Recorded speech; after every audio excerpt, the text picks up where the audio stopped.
Sorry, Pete. What's going on, everybody? I had to have Reagan introduce the video just to put myself in a little bit better mood before filming this video. This was supposed to be initially an unboxing video. I wanted to film the live reaction of me opening up my Child's Play 1 through 3 4Ks to see if they had the smudges and the outgassing, off-gassing, oily, moldy issues that a lot of these have. And I did film that whole video, but then I realized that my mic battery died, and I'm just doing this for 15 minutes. So instead of it being an unboxing experience where I open it on camera to find out if these things are in fact fucked up, spoiler alert, they are. 2 of them are, at least. And I got some footage of it and I'll show you all that. But this is just a symptom of a bigger problem with Scream Factory that's been happening for a long time. I hope you guys are ready for a little bit of a rant, and if you guys feel my pain on this, drop your comments below and let me know any experiences that you've had with Scream Factory. And I also want to preface this video by saying I don't ever want to be unhappy or shit on a company who is putting out things that we love. That's not my intention with this video, but I think right now there's a lot of people voicing their opinions, people like myself on Instagram or on YouTube or by email to Scream Factory, just kind of voicing our opinions about the very minimal and complete lack of quality control that's been happening with Scream Factory for a very long time. I gotta turn off my phone here. My problems with Scream Factory happened way back when they were releasing. I remember a batch of movies that I got after I started dipping into Scream Factory kind of really regularly. There was a time when they released like Life Force and Army of Darkness, The Fog, several movies, and I ended up ordering all of those limited edition steelbooks. And this is when they were first introducing, at least I think that's when they were first introducing those lithographs, which were a big selling point. That's the problem with Scream Factory, is a lot of these big selling points they use to sell their movies aren't as advertised. And I remember the first time experiencing this when I ordered these lithographs. They arrived, I was super stoked. I was so happy to get these lithographs, and I opened them up and they were all wrinkled. Not only were the ends of the tubes, the poster tubes, just smashed in really haphazardly, the posters, you can tell, had just been aggressively rolled quickly, and there was just a crease in every single fold of the poster. And all of them were like that. I got like 4 or 5 in a row that were like that. I emailed Scream Factory, and then they'd send me a replacement, and those posters would be damaged. And then as the years went on, it started to be less of a sporadic thing and more of a kind of an every other release there was some sort of issue, whether it was the craft disc issues or replacement disc issues for Friday the 13th, or just myriad other issues. There's that misprint on Red Dawn, which about the sound mix that was misleading, that Scream Factory was basically like, well, that doesn't exist, sorry. And now recently we've got this debacle with these very expensive Blu-ray 4Ks being covered in some sort of weird gas or oil. I don't know what I'll put up this little thing right here, which is Scream Factory's official explanation as to what happened. Now listen, does this make these discs defective, or does it make them to where they just can't play and they're completely... What are you doing back there, Pete?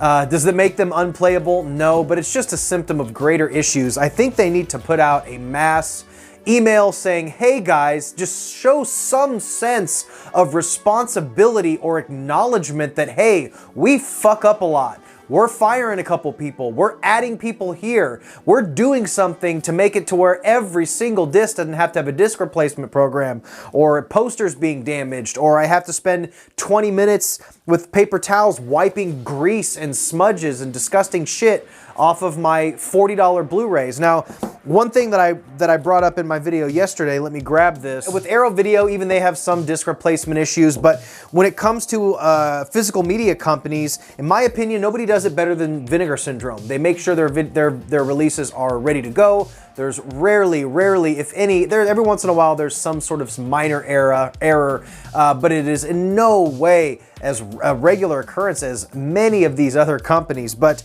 the reason I bring up Vinegar Syndrome is because the night and day difference between a smaller distribution company that does smaller titles like porn and Z-grade forgotten B-movie restoration, and Scream Factory, who gets the biggest, most high-profile movies. Them and Arrow usually have their pick for the most high-profile releases. And when you get your release from Scream Factory, you get this flimsy paper bullshit cardboard, oftentimes really shitty artwork. and you open it up and it has a bunch of gas or replacement discs. When you open up a very similarly priced, keep in mind, this Beastmaster release, a VSU release, and this Scream Factory 4K are virtually the same price. And when you look at the night and day difference of the quality of release and the work that was put into a release like Beastmaster from Vinegar Syndrome, it's 100% night and day. It's a hard box that you open up. It's got a magnet closed hard box. You open it up, you get like a 50-page booklet that's embossed. It's beautiful, it's perfect bound. Not only that, you get all this different good high quality artwork. You get an embossed mirror cover, slip cover that has artwork on both sides. You open that up, you get reversible artwork on the inside here. Each disc has beautiful artwork on it. And that's the same price as what you get for Scream Factory for a release that's really indistinguishable from any other release that they put out with a slipcover.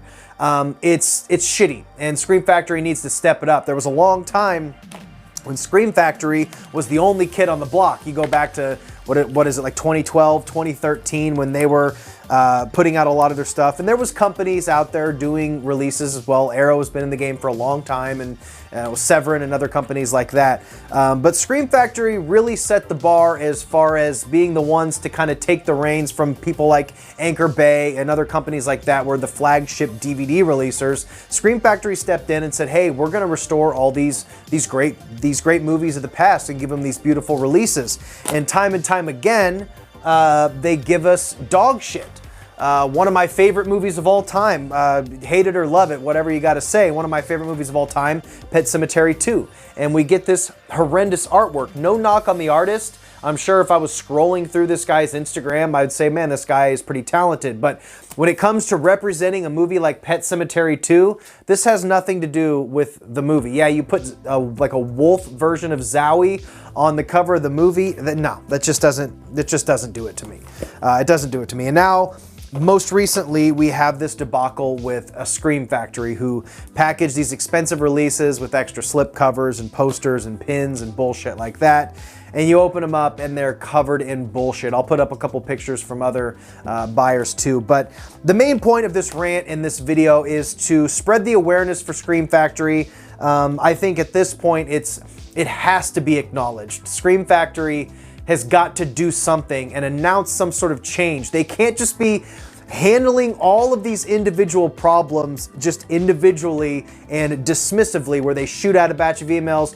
Sorry about that disc issue. Sorry about that misprint. Sorry about those damaged posters. Sorry about this grease. No, you need to put a massive post on all of your socials, a mass email to everybody who's hooked up to your newsletter, and you got to say, hey guys, we realize things have really slipped and gotten out of control in our quality control department, and these are the plans, these are the steps that we're going to do to correct these issues. If we're going to be the ones to get the Nightmare box set and big franchises like Army of Darkness, Evil Dead, and Nightmare on Elm Street and Child's Play, if we're going to be the flagship company releasing MGM and Universal and all these different movies, we have to do better. So these are the steps that we're taking.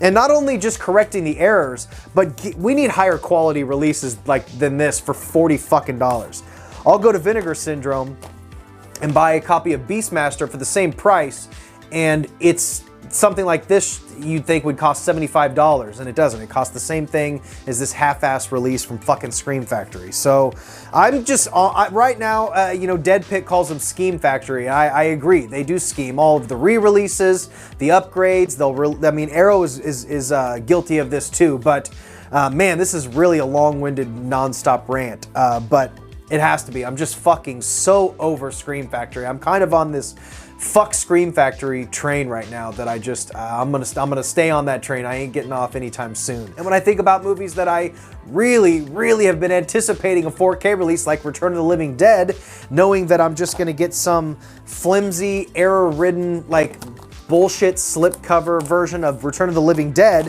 when somebody like Vinegar Syndrome could be putting out some incredible split slip box or hardbound VSU version of Return of the Living Dead.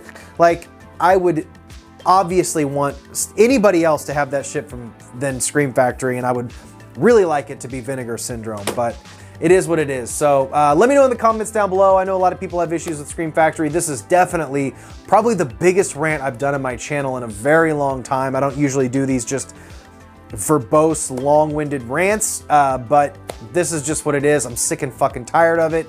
And I want to know your thoughts. Leave them down below. I don't think I stopped talking the entire time of this video. Take a breath, Justin. Okay. Anyway, guys, I think we're done here. Stay weird. Remember to always be yourself, and I will see you in the next one, hopefully in a better mood. I got plenty of videos coming up, so I'll see you in the next one. Bye. Your mother's in here with us, guys. Would you like to leave a message? I'll see that she gets it.